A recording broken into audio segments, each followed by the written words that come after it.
Aristotle was a Greek philosopher who lived in Athens in the 4th century BC. For Aristotle, ethics is based on a basic purpose that everybody wants to achieve. Think about this for a while. What do you want to achieve? Maybe you think that different people want different goals. They try to achieve different things.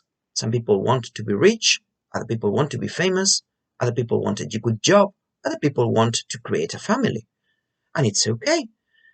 Aristotle would agree.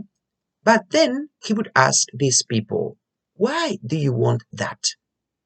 Why do you want the money? What do you want the money for? Or what do you want the fame for?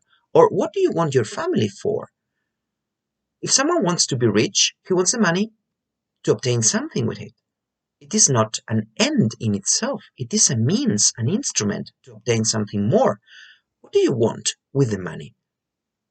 With the money and with the fame and with a good job and with a family and with all the kinds of things that we want, Aristotle thought that we are all looking for something, which is happiness. When we achieve happiness, that's it. That's what we want. We don't want happiness to obtain anything else. Happiness is not an instrument. It is an end in itself.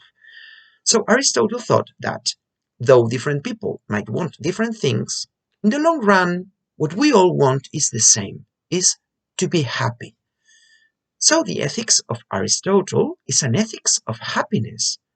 He is thinking about how we can really achieve happiness.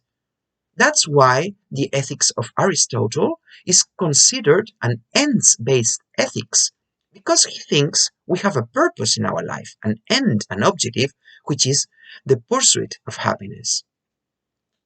Aristotle's ethics, it is also called eudaimonic ethics. These difficult words come from Greek. In Greek, eudaimonia means happiness. So an eudaimonic ethics is an ethics that considers happiness the basic goal of our life. And how can we achieve happiness? What does Aristotle have to tell us? He gives us some advice if we want to be happy.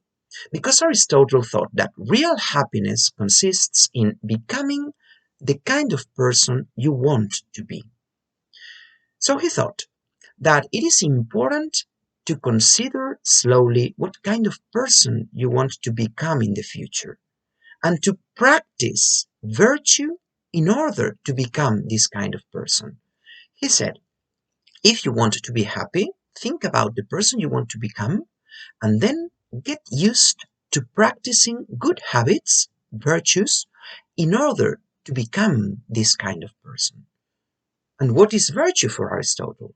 Aristotle thought that virtue lies in the middle ground between excesses and defects.